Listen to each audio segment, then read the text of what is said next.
चलिए तो आज हम एक नया टॉपिक स्टार्ट करेंगे, time of supply. I hope आप साथ साथ में क्वेश्चनर्स भी कर रहे हो, फटाफट क्वेश्चनर भी कर लो तो आपका बहुत अच्छे से हो जाएगा। दूसरी बात आपको ये बता दूं कि अगर कोई ये सेशन फर्स्ट टाइम देख रहा होगा तो बेटा मेरा लेक्चर 00 या 01 देखना। आपको ये चैप्टर वाइज रिवीजन सीरीज की नोट्स कहाँ से मिलेगी, मैंने पूरा अच्छे से एक्सप्लेन किया हुआ है। हमारे वेबसाइट पे आपको रजिस्ट्रेशन करना है और लॉगिन में आपको मिलेगा, तो किस तरह से मिलेगा ये आपको पूरा एक्सप्लेन किया है। आज हम देखेंगे chapter time of supply. Are you ready? Yes और no? Time of supply discussion start करने के पहले दो कंसेप्ट आपके बहुत क्लियर होने चाहिए। ओके, सेक्शन 31 के हिसाब से सप्लाई ऑफ गुड्स या सप्लाई ऑफ सर्विसेज के इनवॉइस कब तक दे देना चाहिए। तो यहां पे अगर आपका सप्लाई ऑफ गुड्स होगा और सेकंड आपका सप्लाई ऑफ सर्विसेज होगा, ये सप्लाई ऑफ सर्विसेज होगा, तो लॉ क्या कहता है?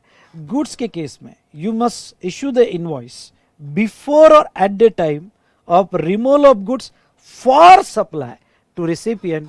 Okay, when for supply to recipient where supply involve movement of goods, और सेकंड डिलीवरी ऑफ गुड्स और making available in case in other case. मतलब क्या?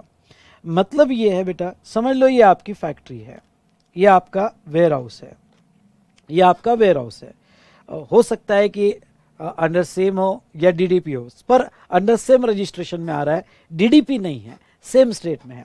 अगर किसी बंदे को आप फैक्ट्री गेट पे सेल कर रहे हो, यहाँ पे सेल कर रहे हो, तो ऐसे केस में ये जो सप्लाई जब आप ट्रक में लोड करोगे, तो ये हो रहा है रिमूवल, और रिमूवल जो हो रहा है वो फॉर सप्लाई हो रहा है। ख्याल रहे, वो रिमूवल फॉर सप्लाई, यानी जब आप रिमूवल कर रहे हो तब सप्लाई होना चाहिए। सप्लाई यानी क्या? Sale, transfer, barter, exchange, lease, rental, disposal made और agree to be made for consideration in the course और फर्दरेंस ऑफ बिजनेस, या 71B का सप्लाई या 71C का सप्लाई होना चाहिए।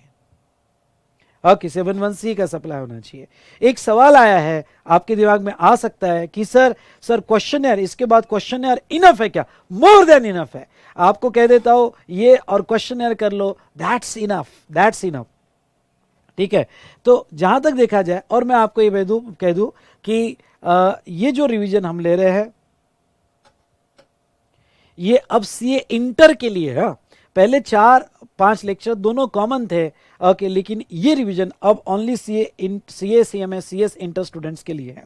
तो रिमूवल फॉर सप्लाई, लेकिन अगर ये वेयर हाउस जो सेम रजिस्ट्रेशन में डीडीपी नहीं है, इसको आप रिमूव कर रहे हो और ये ट्रक में रिमूव हो रहा है गुड्स आपका, पर यहां सप्लाई नहीं है, ये रूल 55 के चालान में रिमूव हो रहा है, तो ये सप्लाई नहीं है, तो यहां इनवॉइस नहीं बनेगा। यहां इनवॉइस बनेगा क्योंकि ये रिमूवल फॉर सप्लाई है, लेकिन यहां इनवॉइस नहीं बनेगा। तो ख्याल रहे, बहुत इंपॉर्टेंट बात, हर रिमूवल पे इनवॉइस नहीं बनता है। यहां पे रिमूवल फॉर सप्लाई होगा तो ही इनवॉइस बनेगा। नेक्स्ट इंपॉर्टेंट पॉइंट आपको बता दूं, आपको डिवाइड करना पड़ेगा कि मूवमेंट है या नहीं है।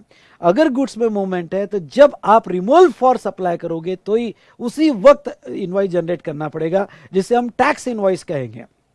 दूसरी बात आपको कह दूं कि अगर आप रिमूवल फॉर सप्लाई नहीं कर रहे हो, एज सच बेसिस पे सेल कर रहे हो, जैसे मैंने अपने क्लास के बेंचेस रिमूव नहीं किए भाई, या एज सच बेसिस पे यहाँ तू ही क्लास यूज कर और बेंचेस भी खरीद ले, तो एज सच बेसिस पे अगर मैं सेल करता हूं तो वो केस में जिस दिन तुमने डिलीवरी दिया, ध्यान सुनिएगा, जिस दिन तुमने गुड्स की डिलीवरी दिया या मेड अवेलेबल करवाया, उस वक्त आपको टैक्स इनवॉइस बनाना है। चलिए, ये तो हुआ कि आपने गुड्स के इनवॉइस कब देने चाहिए, आपने सर्विस के इनवॉइस कब देने चाहिए। लॉ ये क्या कहता है? अब देखो, गुड्स के इनवॉइस के लिए क्या कहते हैं? सप्लाई ऑफ गुड्स होगा तो आपने समझ लो आप रिमूव कर रहे हो, रिमूव कर रहे हो, तो आप बिफोर, आप पहले तो कभी भी दे सकते हो, यानी गुड डिस्पैच के पहले कभी भी दे सकते हो, लेकिन रिमूवल तक आपने दे देना चाहिए। रिमूवल के बाद अगर आप इनवॉइस देते हो तो वो केस में आपको पेनल्टी लग जाएगी। बाद में भी दे सकते हो, लेकिन वो केस में पेनल्टी लग जाएगी और आपका टाइम ऑफ सप्लाई अलग वे में फिक्स किया जाएगा। रिमूवल तक आपने दे देना चाहिए। What about supply of service? Supply of service में लॉ ये कहता है, जिस दिन आपने सर्विस कंप्लीट की, ध्यान सुनिएगा, जिस दिन आपने सर्विस कंप्लीट की, आप इनवॉइस पहले भी दे सकते हो, जिस दिन सर्विस कंप्लीट किया तब भी दे सकते हो, पर सर्विस में उन्होंने एक्स्ट्रा 30 डेज दिए हैं, एक्स्ट्रा 30 डेज दिए, मतलब क्या, सर्विस कंप्लीट होने के बाद भी आपको 30 दिन मिलेंगे। ओके, और 30 दिन में आप इनवॉइस कभी भी दे सकते हो। अगर इतने दिन में आपने इनवॉइस दे दिया तो एज पर लॉ ये इनवॉइस माना जाएगा। लेकिन अगर सर 30 डेज के बाद मैं इनवॉइस दे रहा हूं तो आप 30 डेज के बाद इनवॉइस दे सकते हो, लेकिन ये केस में आपके ऊपर पेनल्टी आ जाएगी दोस्तों, ये केस में आपके ऊपर पेनल्टी आ जाएगी। डन। तो ये देखा हमने जहां तक ओके सप्लाई ऑफ गुड्स और सप्लाई ऑफ सर्विसेज। लेकिन अगर आप बैंकिंग या फाइनेंशियल इंस्टीट्यूशन हो तो वो सिचुएशन में आपको कितना 45 डेज दिया गया है, आपको 45 डेज दिया गया है। चलिए, तो ये हमने देखा फॉर सप्लाई ऑफ गुड्स और second for supply of services, for supply of services. चलिए, अब ये एसोसिएटेड एंटरप्राइजेस थोड़ा हम बाद में देखेंगे। ओके, थोड़ा इधर आते हैं। ओके, टाइम ऑफ सप्लाई देख लेते हैं। टाइम ऑफ सप्लाई ओके मतलब क्या कि आप कब गवर्नमेंट को टैक्स दोगे, तो जिस दिन आपका टाइम ऑफ सप्लाई आएगा उस मंथ के ड्यू डेट में आपको गवर्नमेंट को टैक्स पे करने की जिम्मेदारी आ जाएगी। इसमें गुड्स अगर होगा तो वो सेक्शन 12 आता है, सर्विसेज होगी तो वो सेक्शन 13 में कवर किया जाता है। ओके, तो यहाँ पे मैंने दोनों एक साथ लिए तो आपको समझने में आसानी होगी। अब देखो, गवर्नमेंट को टैक्स पे करने वाले दो लोग होते हैं, गवर्नमेंट को टैक्स पे करने वाले दो लोग होते हैं। नॉर्मली सप्लायर, आपको इनडायरेक्ट टैक्स पता है, सप्लायर गवर्नमेंट को देता है और वो कस्टमर से रिकवर करता है। मतलब क्या, अगर वैल्यू आपकी 1 लाख रुपए होगी, ध्यान से सुनिएगा, और उसके ऊपर जीएसटी एट द रेट 12% होगा, यानी कितने हो गए 12,000 रुपए। ओके, तो ये 12,000 रुपए ये गवर्नमेंट को देने की जिम्मेदारी किसकी है, सप्लायर की, और burden pass on to the recipient. लेकिन कभी कभी ओके कुछ सिचुएशन में आरसीएम भी लगता है, मतलब पे करने की जिम्मेदारी रिसिपिएंट पे आती है, और आरसीएम में ओके रिसिपिएंट गवर्नमेंट को देगा, रिसिपिएंट गवर्नमेंट को देगा, यानी पे करने वाले दो लोग होते हैं, सप्लायर और रिसिपिएंट। इसी होगा तो वो इसीओ सप्लायर ही माना जाता है। ओके, उसको सप्लायर की प्रोविजन ही अप्लाई होती है। तो ऐसे केस में सप्लायर का टाइम ऑफ सप्लाई कब आएगा, जिसे हम फॉरवर्ड चार्ज कहेंगे, जिसे हम फॉरवर्ड चार्ज या नॉर्मल चार्ज करेंगे, और रिसिपिएंट का टीओएस कब आएगा, जिसे हम रिवर्स चार्ज करेंगे, अगर आपकी केस ओके यहाँ पे रिवर्स चार्ज में होगी। समझा होगा तो ठोकर लाइक। ओके, अगर रिवीजन अच्छी लग रही होगी तो रुके क्यों हो, आपको जो करना है आप अपना काम कीजिएगा। ओके, तो चलिए अब आते हैं फॉरवर्ड चार्ज। ओके, अगर सप्लायर टैक्स देता है, जनरली तो यही अप्लाई होता है, जब भी सप्लायर टैक्स देता है तो उसका टीओएस कब आएगा, तो उसका टीओएस आएगा बेटा date of issue of invoice. ध्यान सुनिएगा, date of issue of invoice, ठीक है। मतलब जब भी आप इनवॉइस दोगे, जो मंथ में भी इनवॉइस दोगे, गुड्स दो या ना दो, सर्विस दो या ना दो, आपने इनवॉइस पहले ही दे दिया, तो जो मंथ में आप इनवॉइस दोगे उस मंथ में आपका टीओएस आ गया और उसके मंथ की ड्यू डेट में आपको टैक्स पे करने की जिम्मेदारी आ गई। ओके, और last date of issue of invoice पर गवर्नमेंट भी चालाक है, गवर्नमेंट कहती है कि देख भाई, इनवॉइस तूने लेट कर दिया, स्पेशली गुड्स के केस में, हम यहाँ पे सेक्शन 12 जो अप्लाई होता है वो गुड्स को अप्लाई होता है। तो यहाँ पे date of issue of invoice, तूने इनवॉइस दिया होगा गुड्स का वो, लेकिन इनवॉइस कब तक दे देना चाहिए, रिमूवल या मेड अवेलेबल। ओके, तूने दे देना चाहिए। अगर तूने रिमूवल तक या मेड अवेलेबल तक इनवॉइस नहीं दिया तो लास्ट डेट ऑफ इनवॉइस लिया जाएगा। अब लास्ट डेट ऑफ इनवॉइस क्या रहेगी, तो आपको लिखना है तो डेट ऑफ रिमूवल, रिमूवल या मेड अवेलेबल।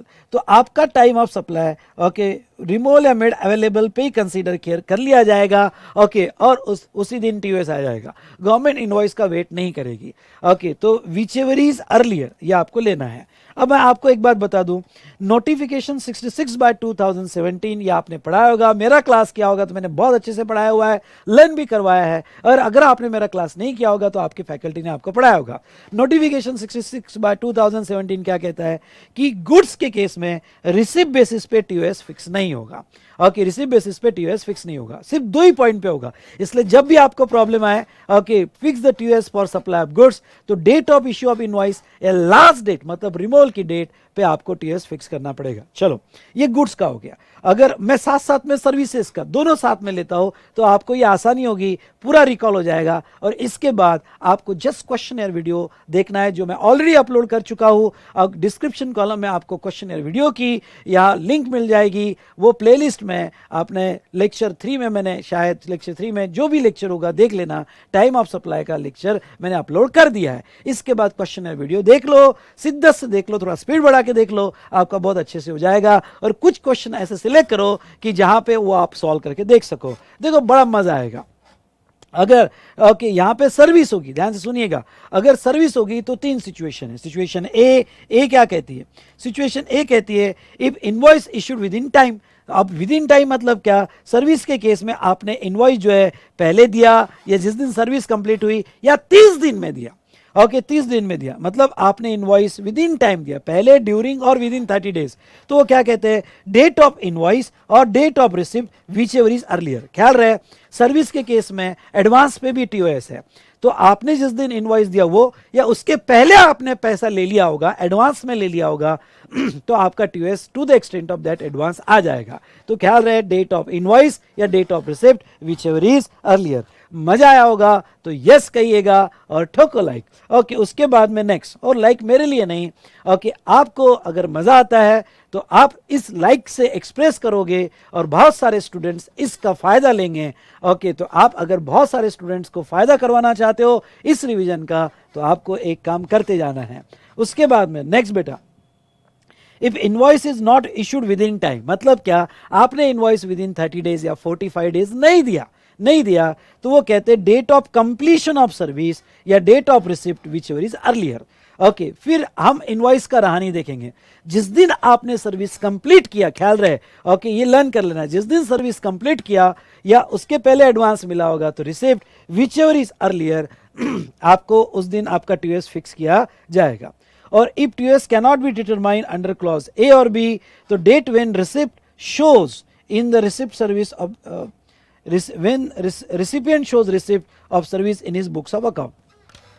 बहुत सी बार क्या होता है सप्लायर यानी फॉरवर्ड चार्ज में सप्लायर ना इनवॉइस की डेट भी नहीं बता रहा है, कंप्लीशन की डेट भी नहीं बता रहा है, क्योंकि सप्लायर इस साल अपना ये रिसिप्ट बुक नहीं करना चाहता है, वो इतना इनकम नहीं बढ़ाना चाहता है और सप्लायर अपने बुक्स में कुछ भी नहीं बता रहा है, ना इनवॉइस इशू बता रहा है ना date of completion of service बता रहा है। तो फिर सप्लायर का टीओएस कैसे निकलेगा?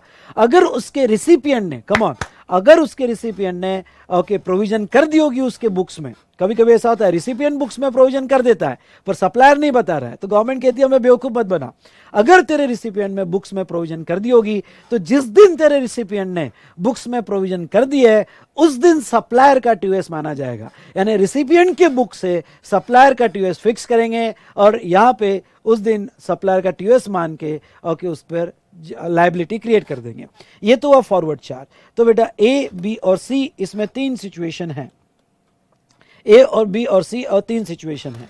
ओके तो यहां तक देखा जाए हमने, अब ऐसा समझ लो ओके यहां पे जय सर सप्लायर ऑफ सर्विस है, अकाउंट वो वी स्मार्ट को सर्विस देते हैं और वी स्मार्ट स्टूडेंट को, तो जय सर के लिए वी स्मार्ट रिसिपिएंट हुआ है।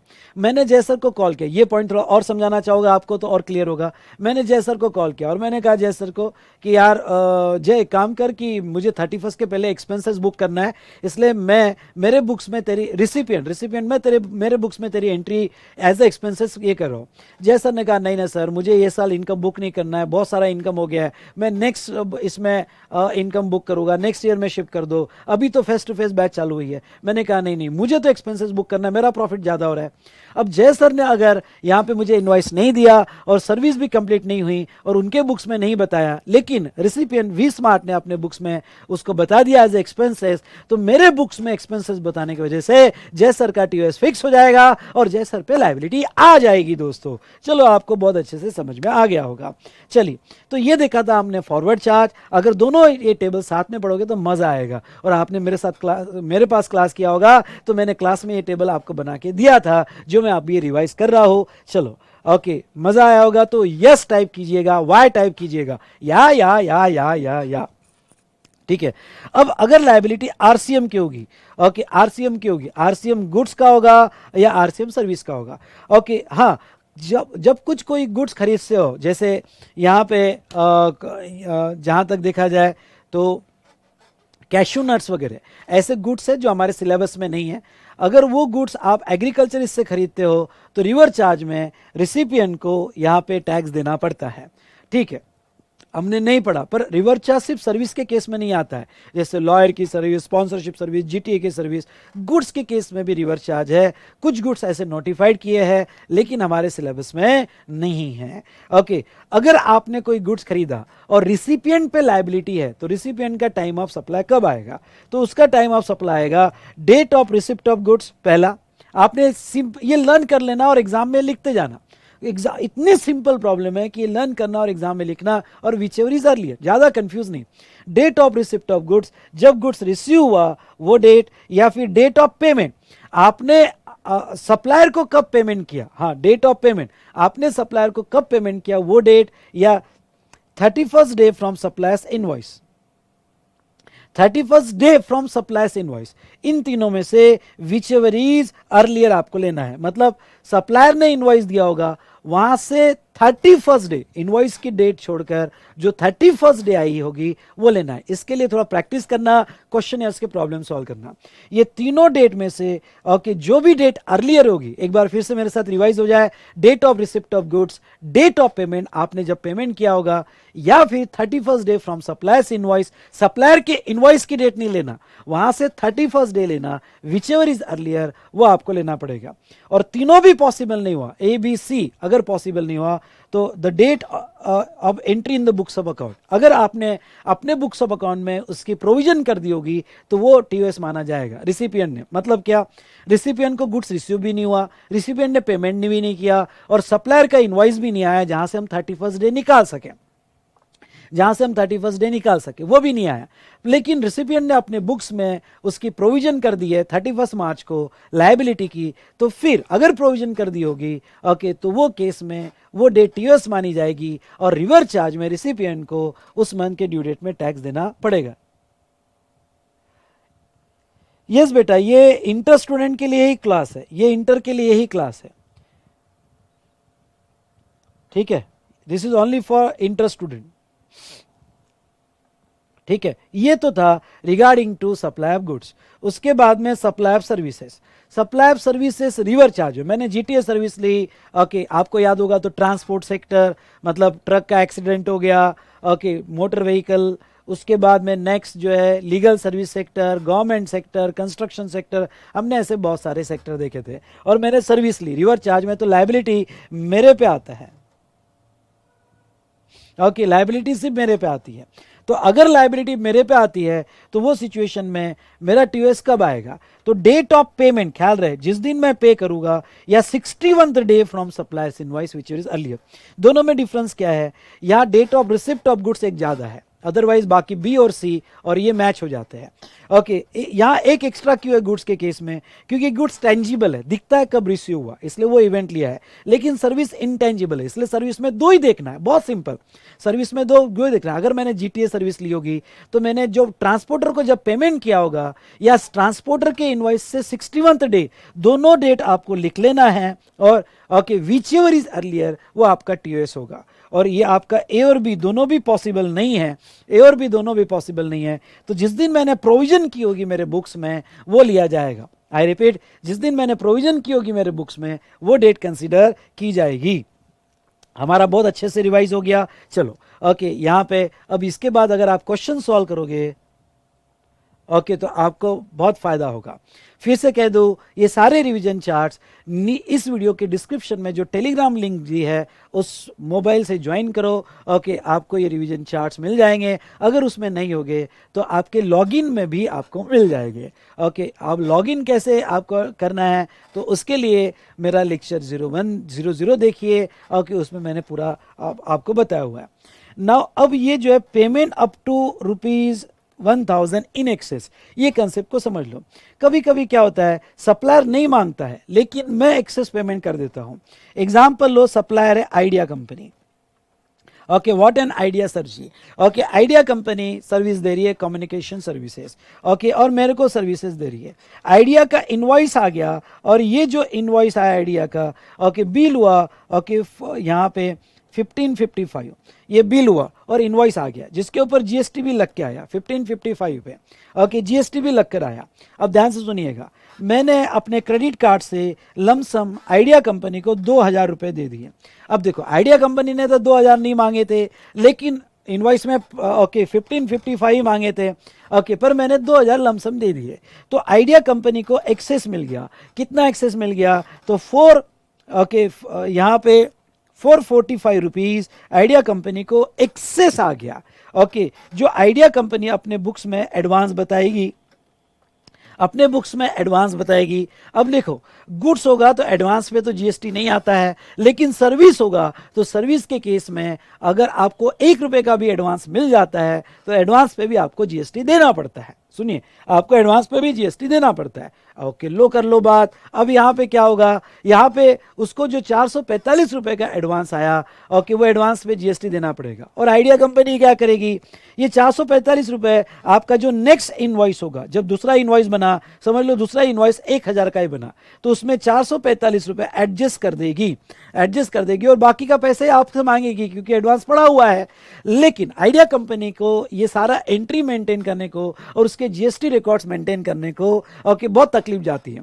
इसलिए ऐसे सप्लायर जिसको कस्टमर से कभी कभी एक्सेस मिल जाता है, तो वो सप्लायर ने गवर्नमेंट को रिक्वेस्ट किया कि अगर पेटी कैश मिलती है हमको अप टू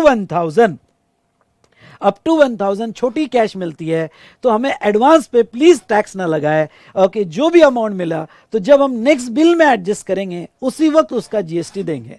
उसी वक्त एडवांस में आप टैक्स लगाओगे, फिर हमें एडजस्ट करना पड़ेगा, कस्टमर को इन्फॉर्म करना पड़ेगा, वो वाउचर बनाना पड़ेगा, इसकी फॉर्मेलिटीज बहुत बढ़ जाएगी। इसलिए हमें छोटे अमाउंट के लिए प्लीज बख्श दो। ओके, हम उसका जीएसटी देंगे, पर जो बिल में उसको एडजस्ट करेंगे नेक्स्ट बिल में उसमें जीएसटी देंगे। गवर्नमेंट ने बख्श दिया और गवर्नमेंट ने कहा चलो भाइयों और भाइयों, ओके क्या है? तो गवर्नमेंट ने कहा, यहां पे ध्यान से सुनिएगा, कि अगर at the option of supplier, अगर सप्लायर चाहता है ओके और उसको पेमेंट मिलता है up to 1000 in excess of invoice, invoice से ज्यादा पेमेंट मिलता है, तो वो 1000 तक वो जो है नेक्स्ट इनवॉइस जब इशू करेगा तब टीओएस फिक्स करेगा। पर ख्याल रहे, ये अप टू 1000 पर इनवॉइस है, अप टू 1000 पर इनवॉइस है। मतलब क्या? अगर 1000 से ज्यादा एडवांस होगा, कम ऑन 1000 से ज्यादा एडवांस होगा तो वो सिचुएशन में एडवांस पे ही टैक्स देना पड़ेगा।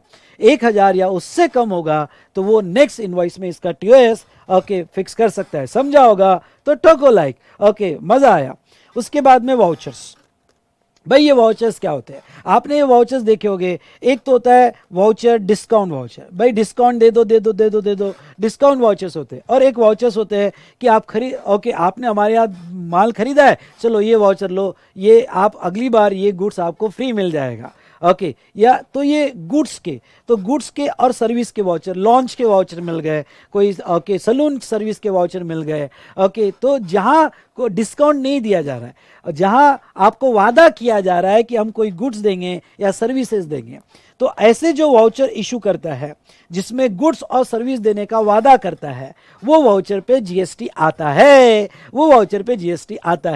तो अब वो वाउचर पे जीएसटी कब आएगा? ओके, कब आएगा? उसका टीओएस कब आएगा? तो गवर्नमेंट कहती है उसका टीओएस, अगर वो वाउचर आइडेंटिफाइबल है, और इन अदर केसेस वो नॉन आइडेंटिफाइबल है। अगर वो वाउचर आइडेंटिफाइबल होगा, और सेकंड नॉन आइडेंटिफाइबल होगा। आइडेंटिफाइबल क्या होगा? कि भाई मैंने आपको वाउचर दिया, आपने 10,000 का खरीदा, मैंने कहा कि देखो ये वाउचर लो, नेक्स्ट जब परचेस करने आओगे तो आपको एक शर्ट फ्री दिया जाएगा। उसमें शर्ट स्पेसिफिक है, कौन सा गुड्स मिलने वाला है ये स्पेसिफिक है। एक प्रेशर कुकर आपको फ्री दिया जाएगा, आपको ये लॉन्च सर्विस फ्री दी जाएगी। तो आपको जो वाउचर दिया गया वो क्लियरली आइडेंटिफाइबल है कि किसका वाउचर है, तो उसका टीओएस यानी जीएसटी देने की जिम्मेदारी date of issue of voucher पे आएगी। मतलब आप वो वाउचर को इनकैश करो या ना करो, जिस दिन वाउचर इश्यू किया गया उस दिन ही उसकी जीएसटी लायबिलिटी आएगी, और आपको गवर्नमेंट को उसका जीएसटी देना है, उसका वैल्यूएशन करके जीएसटी देना है। फिर आप उसको इनकैश करे या ना करे। लेकिन ओके, इन अदर केस वो नॉन आइडेंटिफाइबल है। नॉन आइडेंटिफाइबल मतलब क्या, मैंने आपको 1,000 का वाउचर दे दिया और मैंने कहा कि आप नेक्स्ट परचेस में 1,000 रुपए तक मेरे शॉप से कुछ भी ले सकते हो, कुछ भी ले सकते हो। ओहो, कुछ भी हो गया। ओके, कुछ भी ले सकते हो मतलब नॉन आइडेंटिफाइबल है। नॉन आइडेंटिफाइबल वाउचर होगा तो वो केस में date of redemption of voucher, यानी मुझे जीएसटी देने की जिम्मेदारी उसी वक्त आएगी जब उसको आप इनकैश करोगे, रिडीम करोगे। इसलिए फायदा क्या है, फायदा है कि नॉन आइडेंटिफाइबल वाउचर दो, ओके, कुछ भी लेके जाओ। तो मतलब क्या, अभी जीएसटी देने की जरूरत नहीं है, जब आप इनकैश करने आओगे तब जीएसटी लेके जाओ। लेकिन नुकसान क्या है, ओके, वो कुछ भी लेके जाएगा। अब कोई यहाँ पे समझ लो मेरा करंट गुड्स है, न्यू फैशन वाला गुड्स है, वो भी लेके जा सकता है। ऐसे सिचुएशन में बिजनेस की सिचुएशन को देख के आप डिसाइड करना, जीएसटी की नहीं। आइडेंटिफाइबल है तो date of issue of voucher, non identifiable है तो date of redemption of voucher. समझा होगा तो आपको क्या करना है आपको पता है। ओके, तो चलिए नेक्स्ट यहाँ पे रेसिडुअल केसेस। रेसिडुअल केसेस मतलब ऊपर दिए गए प्रोविजन से आपका टीओएस फिक्स नहीं हो रहा है। ओके, आप क्रॉनिकल टैक्स इवाइडर हो, कोई रिकॉर्ड नहीं मेंटेन करते हो, ना आपका रिमूवल ऑफ गुड्स है, ना सर्विस कंप्लीशन डेट है, ना इनवॉइस है, कुछ भी मेंटेन नहीं करते हो और आप पकड़े गए तो वो केस में अगर आप पीरियोडिकल रिटर्न के प्रोविजन में आते हो तो जिस दिन आपने रिटर्न फाइल कर देना चाहिए था वो डेट पे आपका टीओएस आएगा। और अगर आप पीरियोडिकल रिटर्न में नहीं आते हो तो जिस दिन आप टैक्स पे करने जाओगे उस दिन आपका टीओएस आ जाएगा।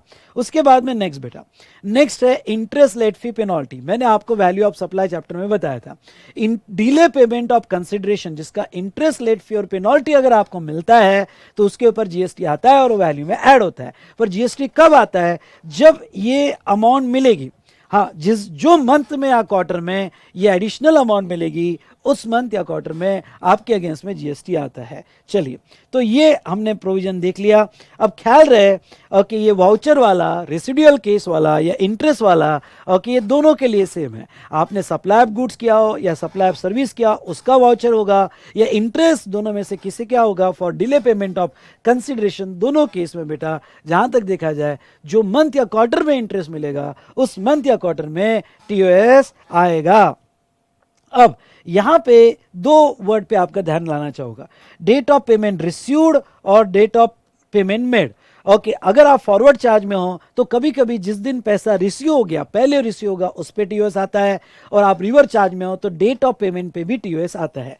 तो date of payment received, okay, payment received कब बोला जाएगा, okay, date of book entry और credited to bank whichever is earlier. हाँ, डेट ऑफ रिसिप्ट ध्यान रखना, कभी कभी आपको प्रॉब्लम में दो डेट दी होगी कि भाई चेक इस दिन रिसीव हुआ, बुक एंट्री की और बैंक में बाद में रियलाइज हुआ, तो आपको डेट ऑफ रिसिप्ट कौन सी लेनी है, तो बुक एंट्री जिस दिन की या bank realisation whichever is earlier. कभी कभी ऑनलाइन पैसा पहले आ जाता है और एंट्री हम बाद में करते हैं, तो आपको विच एवर इज अर्लियर वो डेट ऑफ रिसिप्ट लेना है और उसके हिसाब से टीओएस फिक्स करना है।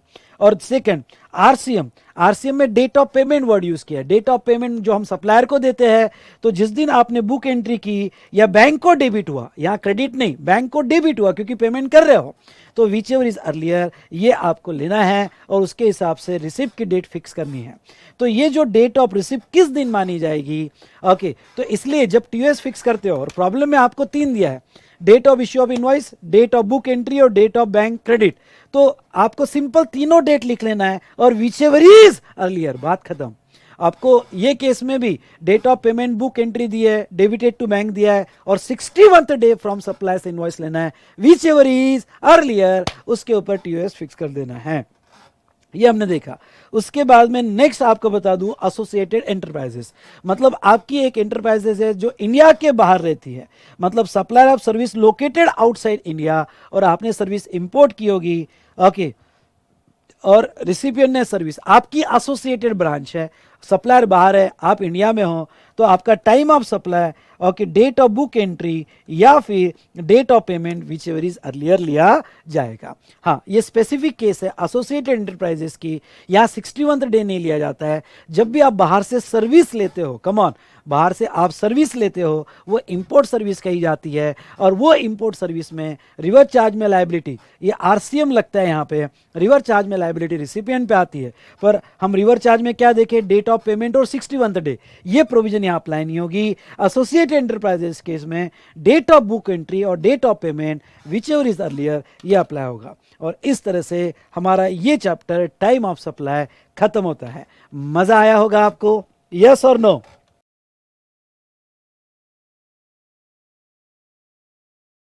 चलो स्टार्ट करें। Are you ready? यस और नो? ठीक है, तो चलिए आज हम चालू करने वाले value of supply. I repeat, value of supply. जैसे मैंने आपको कहा था कि यहां पे पहले 2-3 चैप्टर्स जो है इंटर और फाइनल लेवल का रिवीजन जो है सेम है, क्योंकि कॉन्सेप्ट्स दोनों को सेम है। सिर्फ इतना ही है कि जब मैं फाइनल लेवल का रेगुलर क्लास पढ़ाता हूँ या एग्जाम ओरिएंटेड क्लास पढ़ाता हूँ तो हम प्रैक्टिकल डिस्कशन बहुत ज़्यादा करते हैं। बाकी कॉन्सेप्ट वाइज दोनों सेम है, जैसे सप्लाई हुआ, आरसीएम हुआ, कंपोजिशन स्कीम हुआ। ये चैप्टर वैल्यू ऑफ सप्लाई, इसमें यहां पे अगर आप देखोगे तो इंटर लेवल को मैंने ये पेज दिया हुआ है, एक पेज दिया हुआ है, बस इंटर लेवल को इतना ही अप्लीकेबल है, ठीक है। और फाइनल लेवल को जो है थोड़ा एडवांस लेवल पे डिस्कशन करेंगे जो सेकंड पेज है, और इसके आगे के चैप्टर्स अब स्प्लिट हो जाएंगे, जिसके बारे में मैं आपको अब आगे जानकारी दूंगा। इसलिए ये डिस्क्रिप्शन कॉलम में फाइनल और इंटर की प्लेलिस्ट भी दिया हुआ है, तो आगे के वीडियोस कैसे मिलेंगे, क्या मिलेंगे, इस सेशन के एंड में हम देखेंगे। आज जो ये पहला पेज दिया हुआ है ये हम डिस्कस करेंगे, और कल जो है, कल वैल्यू ऑफ सप्लाई का फाइनल लेवल पे, एडवांस लेवल पे ये जो सेकंड पेज है इसका हम रिवीजन करेंगे, ठीक है। तो आज हमारा ये जो पहला पेज है inter level as well as final level दोनों को मिल चुका है। ओके, इसके ऊपर हम डिस्कशन करेंगे, ठीक है। चलिए, मतलब ये रिवीजन है बेटा, बाकी आप क्वेश्चनर की लेवल देखो, मैंने सब कुछ पढ़ाया हुआ है आपको, तो जब आप क्वेश्चनर वीडियो देखोगे तो उसमें दोनों की लेवल सब्सटेंशियल डिफरेंस आ जाता है। चलिए, तो चालू करें डिनर के साथ। ये रिवीजन आप जरूर देखिएगा, तो आई होप आप डिनर कर रहे होगे और डिनर के साथ ये रिवीजन देखिएगा। स्टार्ट करें, चलो बेटा। Section 15 value of supply. Okay, हम देखते हैं सेक्शन 15 वैल्यू ऑफ सप्लाई।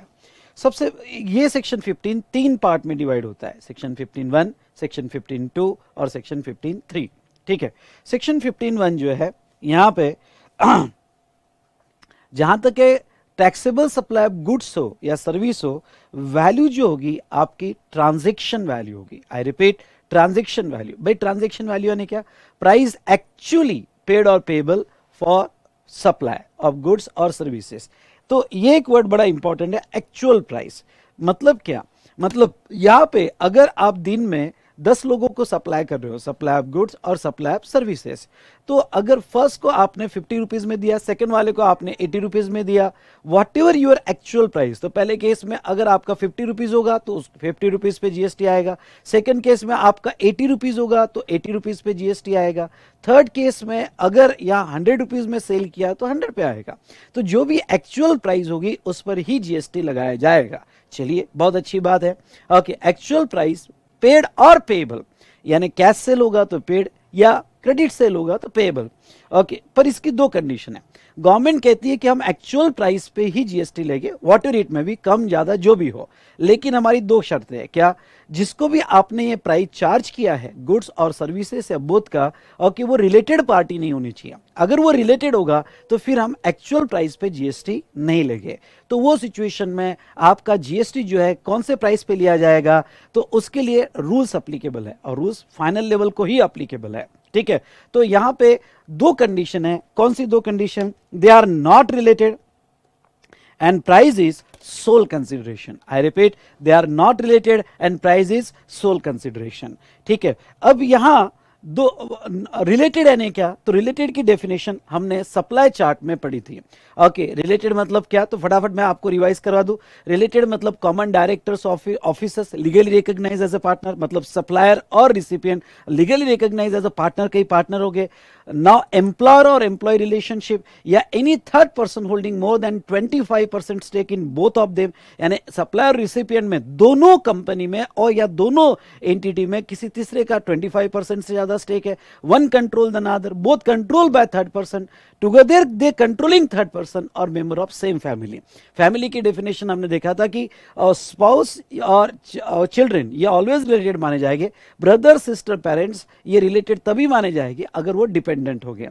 अगर रिलेटेड पार्टी को आपने सप्लाई किया होगा, सिर्फ सप्लाई फिर सेक्शन 71A का हो, 71B का हो या 71C का हो, कोई भी सप्लाई किया होगा तो रिलेटेड पार्टी के केस में यहां पे ट्रांजैक्शन वैल्यू नहीं ली जाएगी और प्राइस इज सोल कंसिडरेशन। हाँ, आपको जो भी प्राइस मिल रही है एक्चुअल प्राइस, उसके अलावा अदर कंसिडरेशन नहीं होने चाहिए। हाँ, मतलब क्या, मतलब आपको ये कह दूं कि यहां पे जो 71C के सप्लाई, शेड्यूल 1 के सप्लाई, उसका वैल्यूएशन इससे हो ही नहीं सकता क्योंकि वहां प्राइस होती ही नहीं है, वो फ्री, वो permanent transfer of business asset, मतलब सप्लाई विदाउट कंसिडरेशन है, तो वो केस में रूल्स लगते हैं और वो सिर्फ फाइनल लेवल को अप्लीकेबल है। ओके, तो यहां पे जहां तक है आपने जो भी प्राइस चार्ज किया वो सोल कंसिडरेशन होना चाहिए। चलो अब नेक्स्ट अगर हम बात करें तो नेक्स्ट, आपने जो भी ट्रांजैक्शन वैल्यू लिया है इसमें कुछ एडिशन होगा, और ये एडिशन इंक्लूजन बड़ा इंपॉर्टेंट है क्योंकि जब भी आप प्रॉब्लम सॉल्व करते हो तो प्रॉब्लम सॉल्व करते वक्त, क्योंकि इसके ये ऐसा चैप्टर है कि जिसके ऊपर न्यूमेरिकल्स आते हैं, और इसलिए ये चैप्टर में से जब आप क्वेश्चनियर सॉल्व करोगे तो एटलीस्ट यहाँ 10 न्यूमेरिकल्स जरूर सॉल्व करना, अच्छे प्रॉब्लम सेलेक्ट करना और पूरा सॉल्व करके देखना नोट्स के साथ। आई रिपीट, मैं ये कहूंगा कि नोट्स के साथ पूरे न्यूमेरिकल्स आपको सॉल्व करके देखना है, ठीक है। तो अब बेटा यहां पे आपकी ट्रांजैक्शन वैल्यू में टोटल 5 इंक्लूजन्स हो गए। कौन से 5 इंक्लूजन हो गए? सेक्शन 15(2) के हिसाब से, सेक्शन याद रहे तो बहुत अच्छी बात है। क्लॉज ए, वो कहते हैं कि ड्यूटीज एंड टैक्सेस, यानी all taxes levied under this law, under any law, मतलब जैसे कुछ ऐसे टैक्सेस है जो जीएसटी आने के बाद भी आज लगते हैं आपके सप्लाई ऑफ गुड्स पे या सर्विस के, तो जब आप वैल्यू निकालोगे तो वो टैक्सेस ऐड करोगे जीएसटी निकालने के लिए, एक्सेप्ट जीएसटी। जीएसटी खुद इटसेल्फ ऐड नहीं करोगे। जैसे अगर हम बात करें तो टोबैको प्रोडक्ट्स, टोबैको प्रोडक्ट पे आज भी एक्साइज ड्यूटी लगती है, ये आपको पता है, हमने इंट्रोडक्शन रिवीजन में देखा था।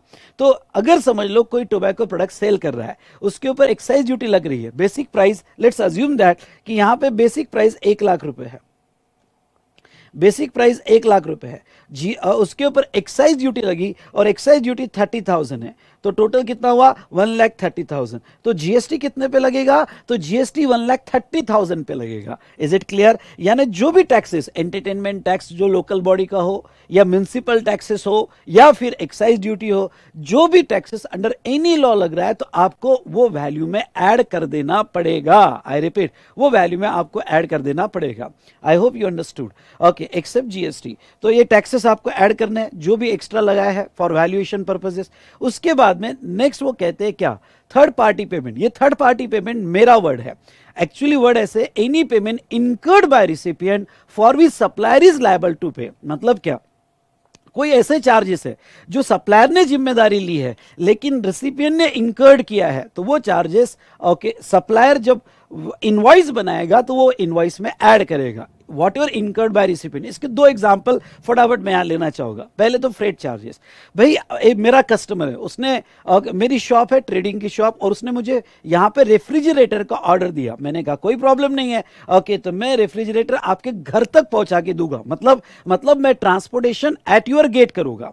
तो यहां पे लाइबिलिटी किसकी ली? फ्रेट चार्जेस, ट्रांसपोर्टेशन चार्जेस, इसकी लाइबिलिटी किसने लिया? सप्लायर ने लिया, मतलब सप्लायर इज लायबल टू पे। लेकिन कुछ रीजन की वजह से जो एड्रेस उसने दिया वहां पे मेरा ट्रक या टेम्पो जाने को रेडी नहीं है, तो मैंने रिसिपिएंट को कहा देखो भाई, तुम्हारा अगर कोई पहचान का होगा तो भेज दो, तुम्हारा कोई पहचान का होगा तो भेज दो, मैं उतनी प्राइस कम कर दूंगा। तो उसने कहा ठीक है, तो ट्रांसपोर्टेशन उसने अरेंज किया, यानी expenses incurred by recipient. Come on, expenses incurred by recipient, जिसकी लायबिलिटी किसने ली थी? सप्लायर ने ली थी। तो ऐसे सिचुएशन में जो भी फ्रेट चार्जेस रिसिपिएंट ने दिए उसने देने की वजह से हमने प्राइस कम कर दी। समझ लो मेरी प्राइस थी 100 प्लस 10 फ्रेट, लेकिन मैंने फ्रेट नहीं लिया, 100 ही लिया, लेकिन सप्लायर की लायबिलिटी होगी।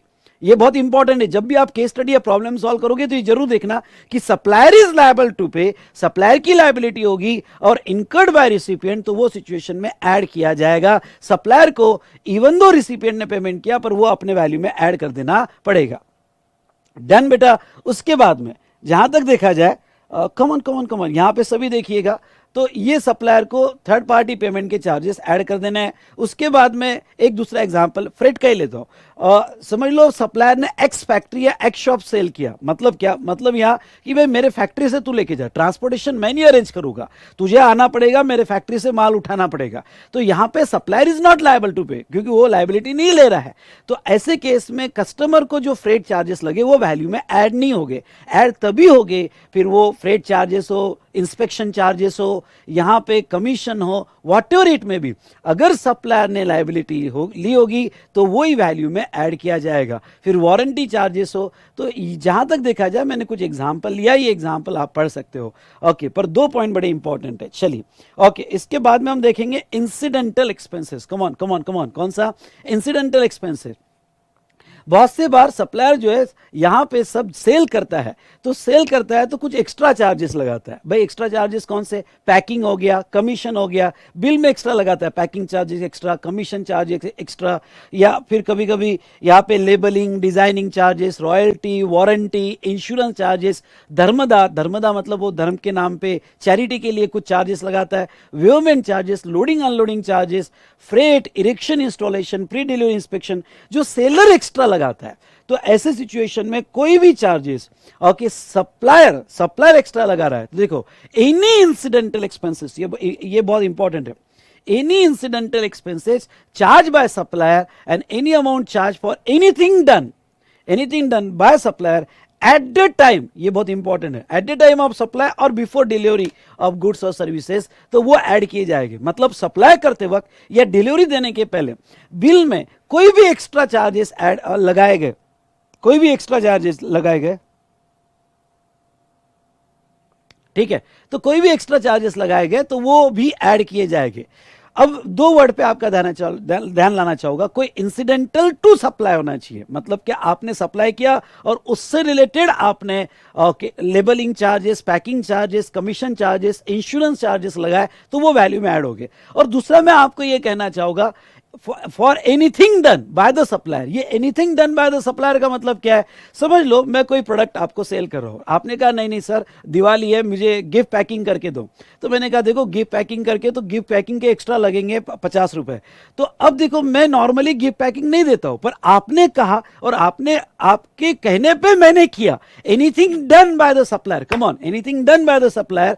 तो अगर कस्टमर के कहने पे कुछ एक्स्ट्रा एक्टिविटी की गई जिससे चार्जेस लगाए गए, वो भी वैल्यू में ऐड हो गए। यानी अगर मेरा प्रोडक्ट 100 रुपए का है और आपके कहने पे, कम ऑन, आपके कहने पे मैं कुछ एनीथिंग डन कर रहा हूं ओके, और उसके चार्जेस लगा रहा हूं जैसे गिफ्ट पैकिंग के, तो वो 50 रुपए भी वैल्यू में ऐड किए जाएंगे।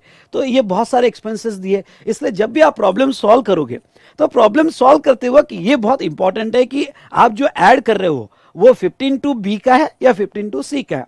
What is the difference between 15(2)B and 15(2)C?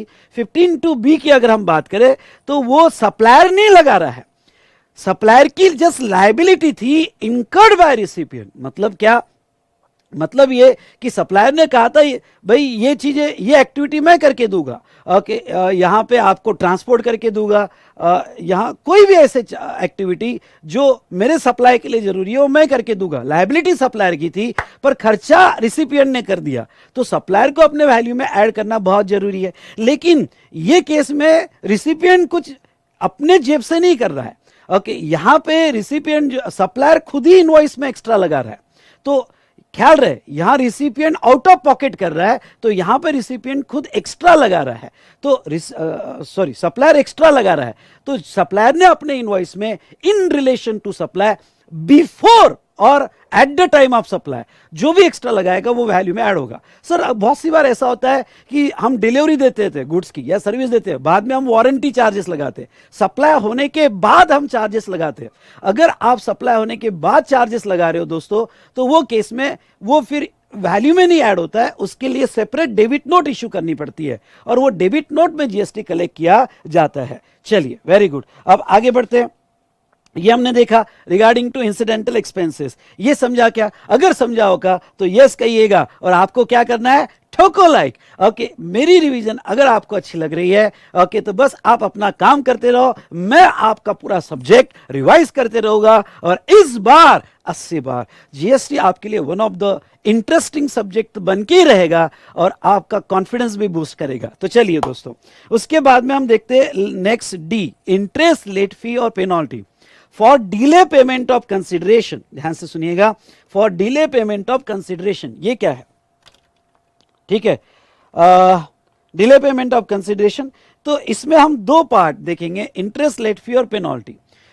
दो टाइप के इंटरेस्ट जीएसटी में पढ़ने में आते हैं, एक इंटरेस्ट ऑन लोन, एडवांसेस और डिपॉजिट। आपको याद होगा तो लोन का इंटरेस्ट होगा, एडवांसेस और डिपॉजिट का इंटरेस्ट होगा, तो वो सप्लाई ऑफ सर्विस माना जाता है बट एग्जम्प्ट है। हमने पहले भी देखा था सप्लाई टॉपिक में कि इंटरेस्ट ऑन लोन, एडवांसेस और डिपॉजिट ओके ये सर्विस है बट एग्जम्प्ट है। और हमने कंपोजिशन स्कीम में भी देखा था सभी कैलकुलेशन के लिए इंटरेस्ट एक्सक्लूड कर दिया जाता है। उसके बाद में बेटा नेक्स्ट यहां पे हम अब कौन से इंटरेस्ट की बात कर रहे हैं? इंटरेस्ट, लेट फी और penalty for delay payment of consideration. अब ये डिले पेमेंट ऑफ कंसिडरेशन, इसका इंटरेस्ट मतलब क्या? मतलब ये है कि मैंने आपको कोई माल बेचा, सप्लाई ऑफ गुड्स किया, या मैंने आपको कोई सप्लाई ऑफ सर्विसेज किया और आपसे पैसा आना बाकी है, कंसिडरेशन आना बाकी है, और आपने ये जो कंसिडरेशन है 1 महीने में देना चाहिए पर आपने नहीं दिया, आपने 2-3 महीना लगा दिया उसके लिए। तो मैंने कहा देख भाई ओके, जो मुझे सप्लाई के अगेंस्ट में पैसा मिलना था उस तूने लेट कर दिया तो मैं तुझे इंटरेस्ट लगाऊंगा या लेट फी लगाऊंगा। बहुत सी बार होता है ना कि टेलीफोन भी लेट फी लग जाती है, ओके पेनल्टी लग जाती है, सप्लायर हमें लगाता है, तो क्या उसका क्या होगा? क्या वो भी एग्जम्प्ट है? नहीं। ओके, वो क्लॉज डी में ऐड होता है, इंटरेस्ट, लेट फी और penalty for delay payment of consideration, ये क्लॉज डी में ऐड किया जाएगा और वो टैक्सेबल होगा, वो वैल्यू में ऐड होगा। लेकिन इससे रिलेटेड 3 पॉइंट्स आपके लिए बहुत बहुत इंपॉर्टेंट है और ध्यान दीजिएगा ओके, और मजा आया तो ठोको ओके, ठीक है। तो कौन से 3 पॉइंट आपको इंपॉर्टेंट है? जब आप इंटरेस्ट, जब भी प्रॉब्लम सॉल्व करोगे तो प्रॉब्लम सॉल्व करते वक्त अगर प्रॉब्लम में इंटरेस्ट दिया है, लेट फी दिया है, पेनल्टी दिया है, तो डिफॉल्ट एजम्पशन देना कि वो इंटरेस्ट इंक्लूसिव ऑफ जीएसटी है। अब इंक्लूसिव ऑफ जीएसटी है मतलब क्या? मतलब आप टैक्सेबल वैल्यू निकाल रहे हो, सुनिए आप ध्यान से सुनिए, आप टैक्सेबल वैल्यू निकाल रहे हो, ये टैक्सेबल वैल्यू निकाल रहे हो ओके। टैक्सेबल वैल्यू में प्राइस दिया हुआ है 1 लाख रुपए, आपको प्रॉब्लम में प्राइस दिया 1 लाख रुपए, आपको कमीशन दिया हुआ है, आप कमीशन ऐड कर रहे हो 20,000 रुपए। चलो आप वारंटी ऐड कर रहे हो, यहां पे वारंटी ऐड कर रहे हो 10,000 रुपए। कोई थर्ड पार्टी पेमेंट होगा इनकर्ड बाय द बायर, तो यहां पे थर्ड पार्टी पेमेंट होगा इनकर्ड बाय द बायर, तो वो आप ऐड कर रहे हो 5,000 रुपए। और ये भी कहा है कि आपने इंटरेस्ट लिया है डिले पेमेंट का। अब इंटरेस्ट वो कह रहे हैं कितना, तो वो कह रहे हैं इंटरेस्ट आपने यहां पे लिया 8,000 रुपए। तो अब ख्याल रहे पूरा 8,000 ऐड नहीं होगा। अगर जीएसटी रेट दिया हुआ है, जीएसटी रेट दिया है 12%, तो आपको इंटू 100 डिवाइडेड बाय 112 ओके, हाँ ये इंटू 100 डिवाइडेड बाय 112 इतना जीएसटी आपको ऐड करना है। भाई कैलकुलेटर किधर गया? यहाँ होना चाहिए तो कैलकुलेटर है। मतलब आपको 8,000 यहाँ पे 8,000 डिवाइडेड बाय ओके 112 इंटू 100, तो आपका जो भी अमाउंट आएगा, ये काम नहीं कर रहा है, जाने दो 2 मिनट।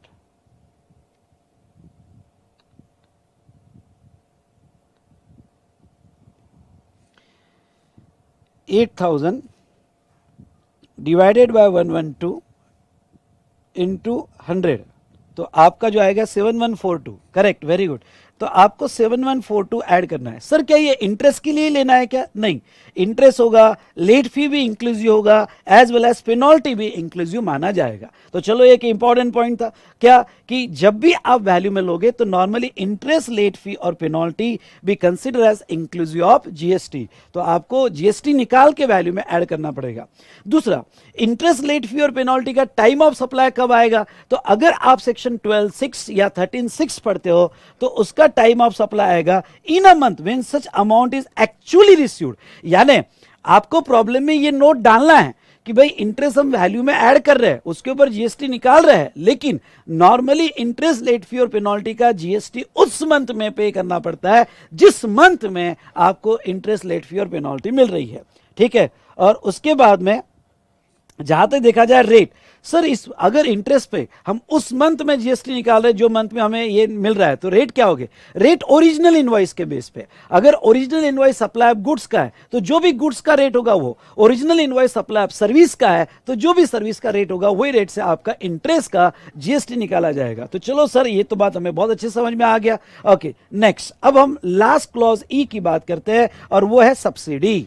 ओके, आपको याद होगा तो वो क्या कहते हैं, कौन सी सब्सिडी आपको ऐड करनी है? Subsidy directly link to the price by person other than government. चलो ये चार्ट से देखते हैं। चार्ट में क्या है भाई? सब्सिडी। ओके, अगर सब्सिडी गवर्नमेंट से मिल रही है तो ये वैल्यू में ऐड नहीं होगा। ये हमने कंसिडरेशन के डेफिनेशन में भी देखा और यहां पे बता दो दोस्तों। तो okay, not to be added in the value of supply अगर गवर्नमेंट से होगी। अगर सब्सिडी गिवन बाय अदर्स होगा, I repeat, subsidy given by others होगा तो ऐसे सिचुएशन में यहां पे subsidy link to the price होगा तो ही ऐड होगा। अगर subsidy not link to the price होगा तो ऐड नहीं किया जाएगा। अब सर ये बताइए, लिंक टू द प्राइस और not link to the price इन दोनों में क्या डिफरेंस है?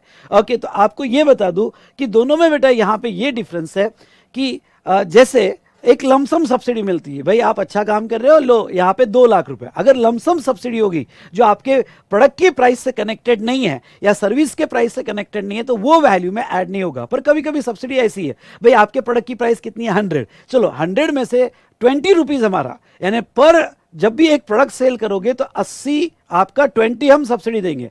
तो अगर प्रोडक्ट लिंक सब्सिडी होगी, प्रोडक्ट प्राइस लिंक सब्सिडी होगी तो वो 20 रुपीज वैल्यू में ऐड किए जाएंगे इवन दो आप कस्टमर से 80 रुपीज ले रहे हो।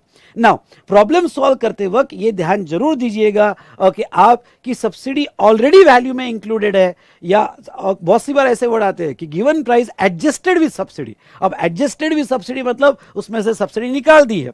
अगर गवर्नमेंट की सब्सिडी निकाल दी है तो अच्छी बात है, लेकिन अदर की सब्सिडी होगी तो आपको वो वापस ऐड करनी पड़ेगी। तो वर्डिंग्स के तरफ यहां ध्यान देना। बहुत सी बार आता है कि given price considering the subsidy, without considering the subsidy, adjusted with subsidy. तो वर्ड्स केयरफुली देखो और ये प्रॉपरली लिखो, उसका एक प्रॉपर चार्ट बनाओ कि वर्डिंग्स कैसे है, ओके, और हमें क्या एडजस्टमेंट करनी है। तो जब आप क्वेश्चनियर सॉल्व करोगे तो इस बात का आपको पूरा ध्यान देना है। समझा होगा तो यस, आपको क्या करना है आपको पता है। तो चलिए यहां पे हमने ये देखा सब्सिडी। अब आते हैं नेक्स्ट इंपॉर्टेंट डिस्कशन पे और वो है डिस्काउंट। ओके, क्या हमें डिस्काउंट का डिडक्शन मिलेगा क्या? बिल्कुल मिलेगा डिस्काउंट का डिडक्शन। अब लॉ क्या कहता है? एनी डिस्काउंट, अब भाई नाम कुछ भी हो, नाम कुछ भी हो, एनी डिस्काउंट गिवन बिफोर और at the time of supply. देखो, सप्लाई करने के पहले या सप्लाई जिस दिन कर रहे हो उस वक्त अगर आप डिस्काउंट दे देते हो तो नाम कुछ भी हो, cash discount, trade discount, turnover discount, quantity discount, warranty discount, whatever it may be, सभी डिस्काउंट का डिडक्शन मिल जाएगा, डिडक्टिबल फ्रॉम वैल्यू। ओके, लेकिन आपको ये डिस्काउंट बिफोर और at the time of supply देना पड़ेगा, eight the time of supply देना पड़ेगा। ठीक है, उसके बाद में लेकिन आपका डिस्काउंट जो होगा, discount is given after supply. तो गवर्नमेंट कहती है रुको रुको रुको, इसमें लोग एडजस्टमेंट कर सकते हैं। अगर सप्लाई के बाद डिस्काउंट दिया जा रहा है तो हमें बताओ क्यों दिया भाई, पहले क्यों नहीं दिया? ओके, सप्लाई के बाद दे रहा है, कुछ गड़बड़ तो नहीं है ना, कोई कैश में एडजस्टमेंट तो नहीं कर ली ना? तो नहीं। अब देखो, सप्लाई के बाद अगर डिस्काउंट होगा तो हम डिडक्शन देंगे, पर कुछ शर्तें हमारी। क्या वो अग्रीड था? अगर पहले से अग्रीड था तो आगे बढ़ेंगे। अगर पहले से वो अगर ऑलरेडी अग्रीड नहीं था, नॉट अग्रीड मतलब ना इनवॉइस में कहीं लिखा था ना एग्रीमेंट में कहीं लिखा था और वो अग्रीड नहीं था, तो अगर अग्रीड नहीं होता तो आपको डिस्काउंट का डिडक्शन नहीं मिलेगा। इसलिए प्रॉब्लम में जब भी डिस्काउंट आए तो ये देखना कि वो अग्रीड था या नहीं था। अगर अग्रीड नहीं था तो डिस्काउंट का डिडक्शन नहीं मिलेगा। अगर वो ऑलरेडी अग्रीड था, सुनिए, ऑलरेडी अग्रीड था तो वो फिर दो और कंडीशन लगेगी। क्या वो लिंक टू द इनवॉइस है? क्या वो डिस्काउंट बताया जा रहा है कौन से इनवॉइस का? यस। और आईटीसी रिवर्स बाय रिसिपिएंट, ये बहुत इंपॉर्टेंट है। मतलब क्या, जो भी पोस्ट रिमूवल डिस्काउंट है, जिसे मैं पोस्ट रिमूवल और आफ्टर रिमूवल डिस्काउंट कहता हूं, ये डिस्काउंट का डिडक्शन 3 शर्तों पे मिलेगा। कम ऑन मेरे साथ, यहां पे देखो कौन सी शर्त? वो अग्रीड होना चाहिए, लिंक टू द प्राइस होना चाहिए, लिंक टू द इनवॉइस होना चाहिए, और आपके रिसिपिएंट ने जो पूरी इनवॉइस का आईटीसी ले लिया था तो डिस्काउंट का जो प्रोपोर्शनेट आईटीसी आता है उसको रिवर्स करना पड़ेगा। क्यों? क्योंकि आपने ओरिजिनल इनवॉइस तो फुल वैल्यू का दे दिया और उसके बाद डिस्काउंट दे रहे हो, तो आपको डिस्काउंट का डिडक्शन मिलेगा, आपका उतना टैक्स कम कर दिया जाएगा, लेकिन आपके रिसिपिएंट ने उतना प्रोपोर्शनेट डिस्काउंट जो है ओके वो रिवर्स करना चाहिए। अगर ये तीनों कंडीशन फुलफिल होती है तो आपको पोस्ट रिमूवल डिस्काउंट का डिडक्शन मिलेगा। समझा क्या बेटा? ओके, पूरा याद आया क्या? याद आया होगा तो यस ठोको यहां पे। चलिए, उसके बाद में कुछ इंपॉर्टेंट क्लैरिफिकेशंस आए थे। स्टैगर्ड डिस्काउंट, जैसे बाय मोर सेव मोर ऑफर। पहला कस्टमर आया, भाई तुझे कितना डिस्काउंट चाहिए? ओके, तूने कितने क्वांटिटी ली? चल 10% डिस्काउंट। दूसरा आया, ओके तूने अच्छा इतनी सारी क्वांटिटी ली, 20% डिस्काउंट। तीसरा आया, उसने बल्क में लिया, 40% डिस्काउंट। क्या मैं ऐसे स्टैगर्ड ओके अलग अलग डिस्काउंट दे सकता हूं? यस, दे सकता हूं। ओके, कोई मतलब वैल्यू है ट्रांजैक्शन वैल्यू, हर ट्रांजैक्शन की वैल्यू अलग, हर ट्रांजैक्शन के डिस्काउंट अलग, इसलिए मैं अलग अलग कस्टमर्स को अलग अलग डिस्काउंट दे सकता हूं। अगर वो इनवॉइस में बताया जा रहा है तो मैं वो एक्सक्लूड किया जाएगा। उसके बाद में पीरियोडिक और ईयर एंड डिस्काउंट। कभी कभी क्या डिस्काउंट मैं जब जो देता हूं eight the time of supply नहीं देता हूं, एट द टाइम या बिफोर सप्लाई नहीं देता हूं, ईयर एंड डिस्काउंट देता हूं। ईयर एंड डिस्काउंट मतलब क्या कि भाई देखो ओके यहां पे बिजनेस करो, कस्टमर को कहता हूं मेरे डीलर है कस्टमर, तुम भी आगे बेचो, जितना माल उठाओगे मैं ईयर एंड में या हाफ ईयर एंड में देखूंगा और आपको एक साथ डिस्काउंट पास ऑन करूंगा। तो क्या ईयर एंड डिस्काउंट या पीरियड डिस्काउंट या वॉल्यूम डिस्काउंट का डिडक्शन मिलेगा? यस मिलेगा, लेकिन आपको ये कंडीशन, ये क्लॉज ए है और ये क्लॉज बी है, तो बी की कंडीशन फुलफिल करनी पड़ेगी। क्या वो पीरियोडिक और ईयर एंड डिस्काउंट जो आपने eight the time of supply नहीं दिया था, बाद में दिया था, क्या अग्रीड था? हाँ अग्रीड था। क्या लिंक टू द इनवॉइस है? हाँ, हर इनवॉइस से रिलेटेड हमने बताया हुआ है। क्या वो रिसिपिएंट ने आईटीसी रिवर्स की है? हाँ। अगर ये सारी कंडीशन आप फुलफिल करते हो तो ईयर एंड डिस्काउंट का भी आपको डिडक्शन मिलेगा। सेकेंडरी डिस्काउंट, सेकेंडरी डिस्काउंट भी वही है बेटा। सेकेंडरी मतलब क्या?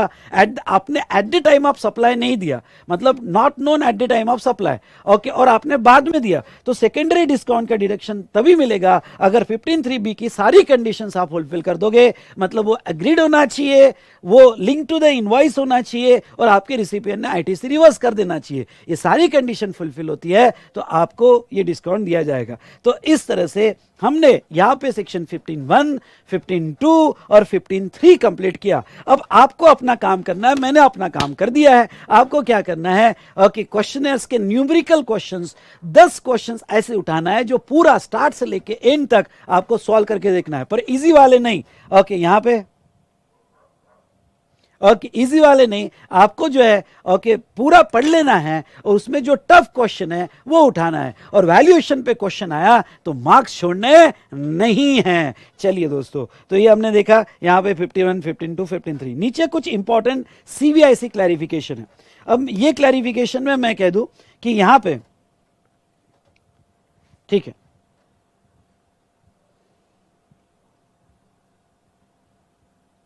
Just a minute,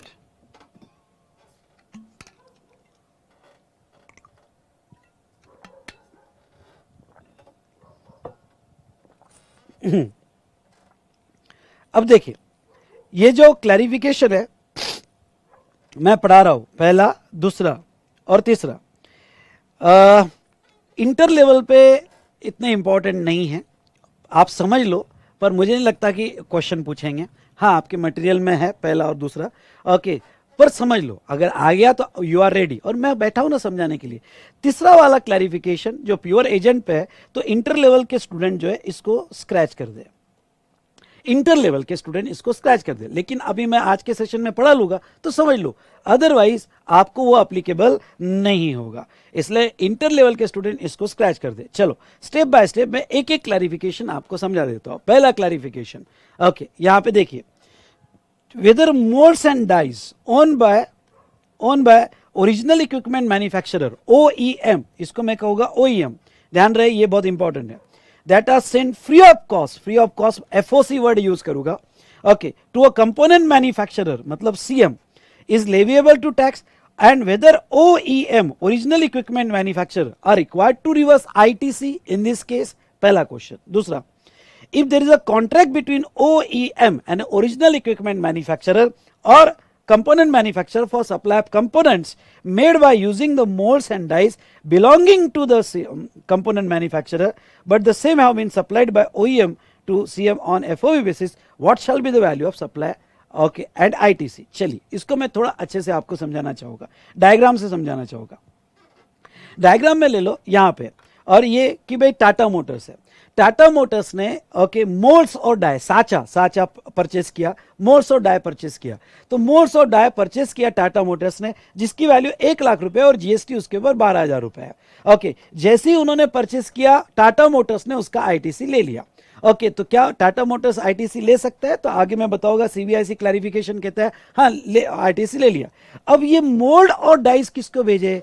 okay, mould जैसे पिस्टन, समझ लो पिस्टन्स का मोल्ड खरीदा, डाई खरीदा टाटा मोटर्स ने, और वो मोल्ड और डाई खरीद कर ओके भेजे कंपोनेंट मैन्युफैक्चरर उसके सप्लायर के, टाटा मोटर्स के छोटे छोटे सप्लायर्स है, सप्लायर्स को ये भेज दिए कि भाई ये मोल्ड लो, ये डाई लो और मुझे पिस्टन्स बना के दो।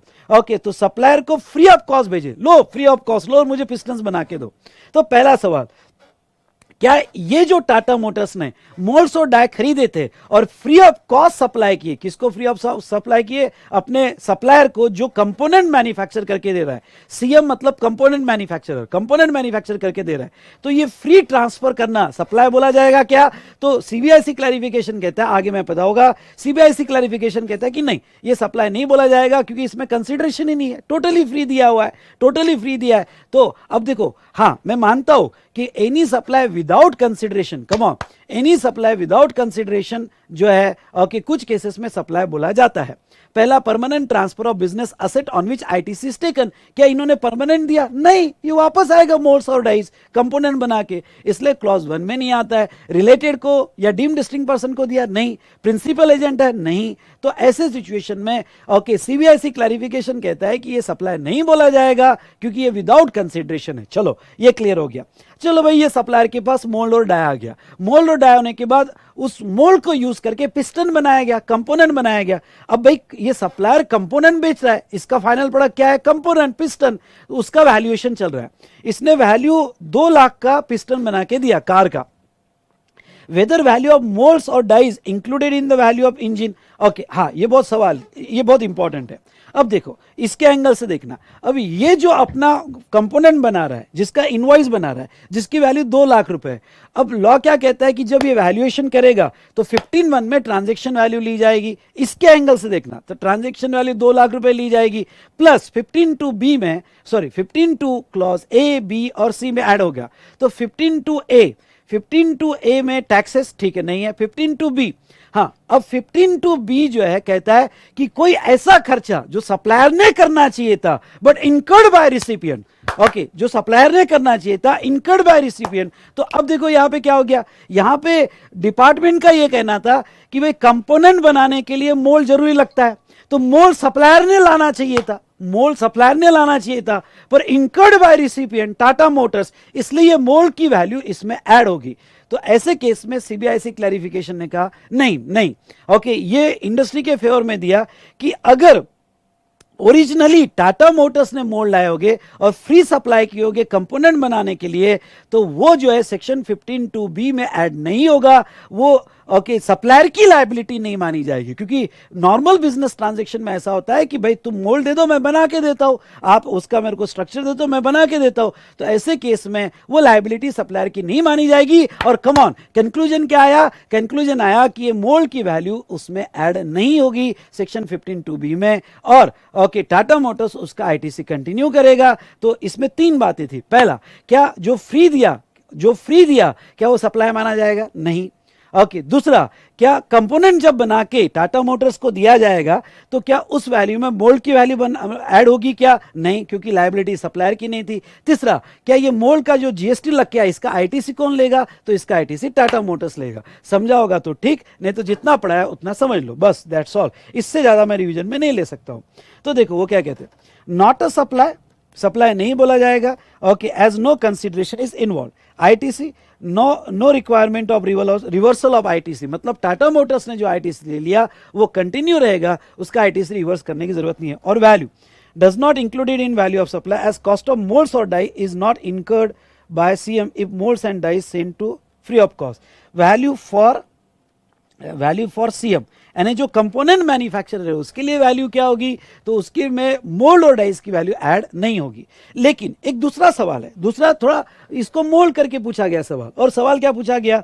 If there is a contract between original equipment manufacturer, यहां ओरिजिनल इक्विपमेंट मैन्युफैक्चरर कौन है? ओके वो है Tata Motors, original equipment manufacturer. Okay, और वो टाटा मोटर्स है जो ओरिजिनल कंपोनेंट बना रहा है कार, जिसका कंपोनेंट बना के दे रहा है सप्लायर, यानी ये सीएम है, सप्लायर सीएम है, कंपोनेंट मैन्युफैक्चरर। अब ध्यान से देखिएगा यहां पे, ये जो है अगर दोनों का कॉन्ट्रैक्ट होगा, if there is a contract between OEM and CM for supply of component made by using molds and dies belongings to CM, हाँ अब अगर ऐसा कॉन्ट्रैक्ट होगा कि भाई मोल्ड मैं लाता हूं, और सप्लायर ने बोला होगा कि भाई मोल्ड मैं लाता हूं, लेकिन एक काम करो आप मुझे खरीद के दे दो, लायबिलिटी मेरी, कॉन्ट्रैक्ट बनाया हुआ है, और सप्लायर ने लायबिलिटी ली है जिसका खर्चा रिसिपिएंट ने किया है, तो अब आंसर बदल जाएगा। सप्लायर ने अगर ये कॉन्ट्रैक्ट किया होगा, लायबिलिटी ली होगी मोल्ड्स और डाई की, ओके, और दैट इनकर्ड बाय रिसिपिएंट, किसको इनकर्ड हुआ? टाटा मोटर्स को। तो ऐसे सिचुएशन में फिर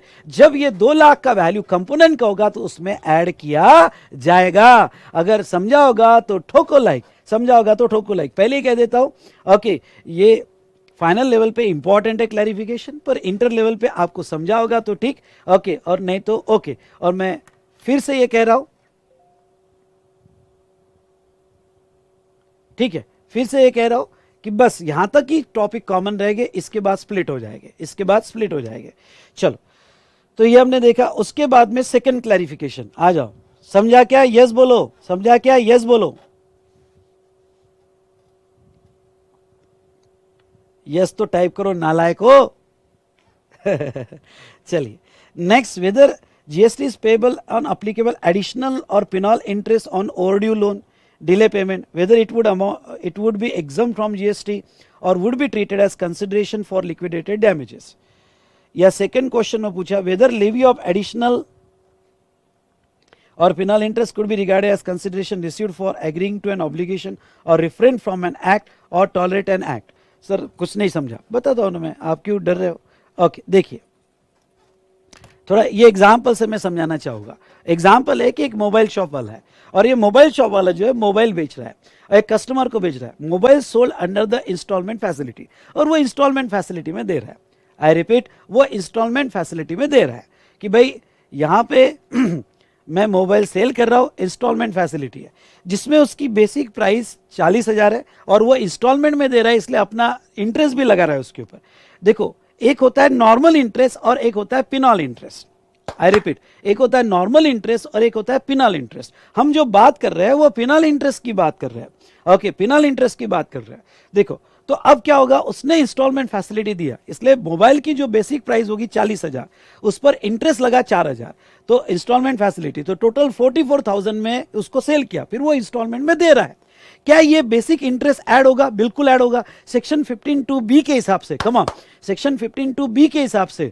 ओके, ये जो 4,000 चार्ज किया गया, ये कोई लोन देने का चार्ज नहीं किया गया, कंसीडरेशन लेना था 40,000, वो इंस्टॉलमेंट में कंसीडरेशन दे रहा था, यानी डिले पेमेंट ऑफ कंसीडरेशन था, उसका ये इंटरेस्ट कहा जाएगा, और ये सेक्शन 15(2)(d) में ऐड किया जाएगा। चलिए ओके, ये ऐड किया जाएगा, डन।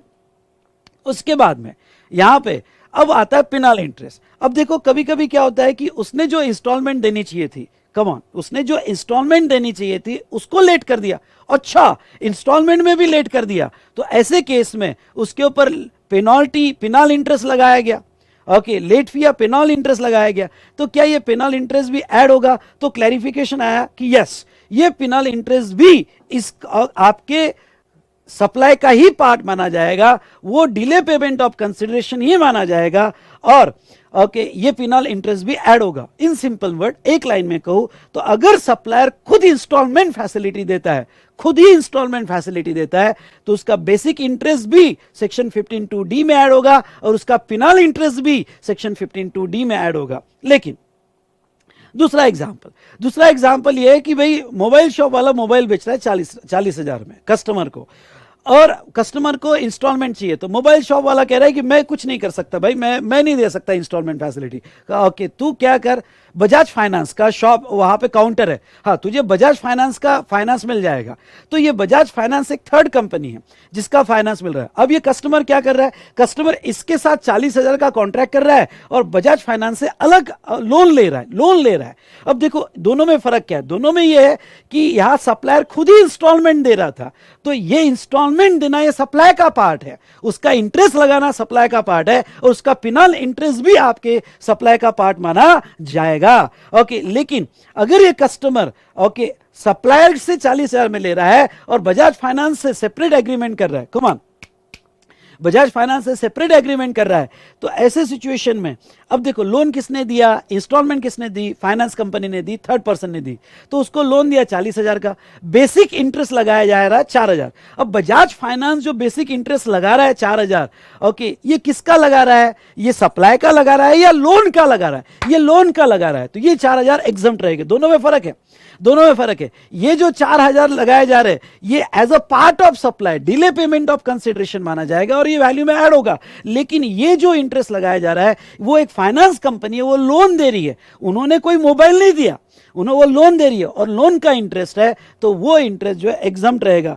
फिर बात आती है उसका पिनल इंटरेस्ट। अब कभी कभी क्या होता है बैंकिंग कंपनी भी आपने अगर इंस्टॉलमेंट नहीं दिया तो आपको पिनल इंटरेस्ट लगाती है, तो वो पिनल इंटरेस्ट भी क्या वैल्यू में ऐड होगा? नहीं, वो भी वैल्यू में ऐड नहीं होगा। ओके, वो भी एग्जम्प्ट रहेगा। मतलब एक लाइन में कहूं तो अगर सप्लायर यहां पे इंस्टॉलमेंट दे रहा है तो उसका बेसिक इंटरेस्ट भी ऐड होगा और पिनल इंटरेस्ट भी ऐड होगा, और अगर यहां फाइनेंस कंपनी अलग से दे रही है तो वो लोन का इंटरेस्ट माना जाएगा, तो मेन इंटरेस्ट भी एग्जाम और उसका पिनल इंटरेस्ट भी एग्जाम माना जाएगा। समझा होगा तो ठोको लाइक, बस इससे अच्छा मैं नहीं समझा सकता हूं आपको। ओके, ये तो रिवीजन है बेटा, रिवीजन में कोशिश कर रहा हूं आपको समझाने की।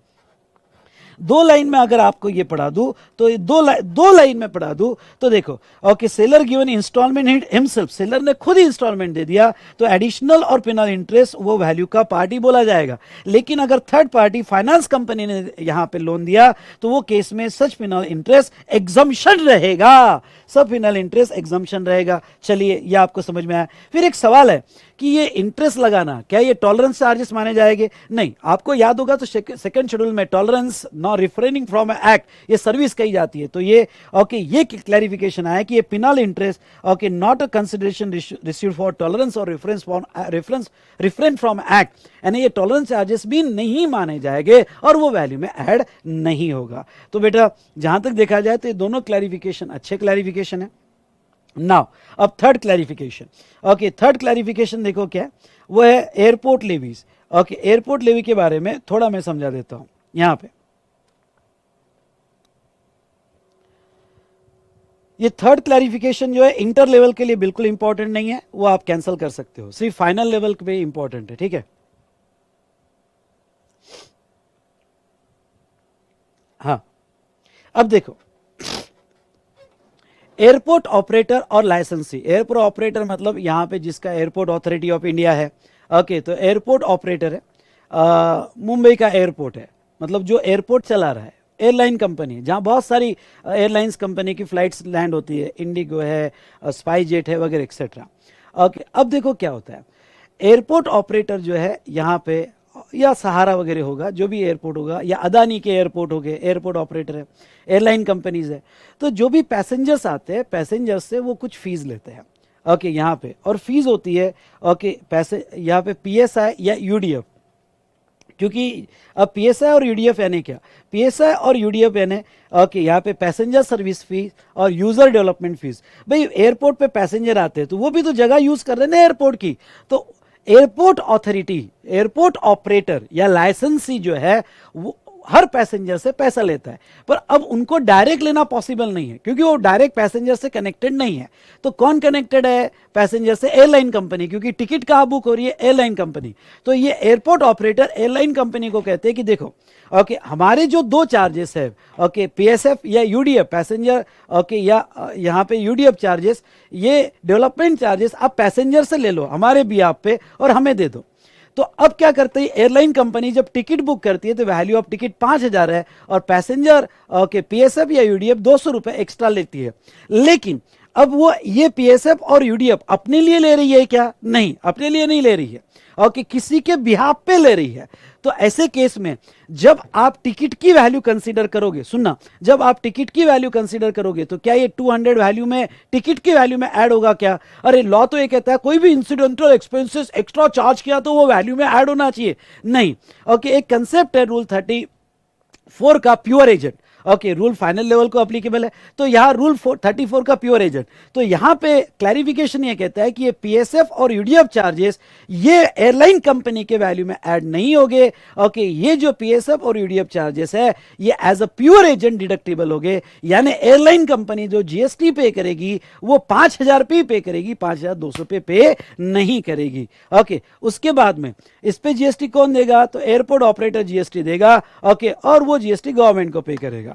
ओके नेक्स्ट यहां पे ओके अब एयरलाइन कंपनी क्या कहती है कि देखो तुम्हारे बिहाफ पे हमने पैसा लिया पैसेंजर से, तो कुछ तो पैसा हमें दो ना, कलेक्शन फीस, क्योंकि हमारी मेहनत लगी, हमारा स्टाफ लगा या आपके 200 रुपए लेने के लिए, तो 5 रुपए कलेक्शन फीस तो दो। तो सीबीआईसी क्लैरिफिकेशन ये कहता है कि एयरलाइन कंपनी अगर ये चार्जेस लेने के लिए कुछ अपनी कलेक्शन फीस लेती है ऑपरेटर से तो वो उसकी सर्विस मानी जाएगी, उसके ऊपर जीएसटी लगेगा और वो जो जीएसटी लगेगा उसका क्रेडिट एयरपोर्ट ऑपरेटर को भी मिल जाएगा। तो ये क्लैरिफिकेशन था, ये आप रीड कर सकते हो। तो इस तरह से हमारा जो है यहां पे वैल्यू ऑफ सप्लाई सेक्शन 15(1), 15(2), 15(3) और कुछ क्लैरिफिकेशन यहां एंड होते हैं। ठीक है।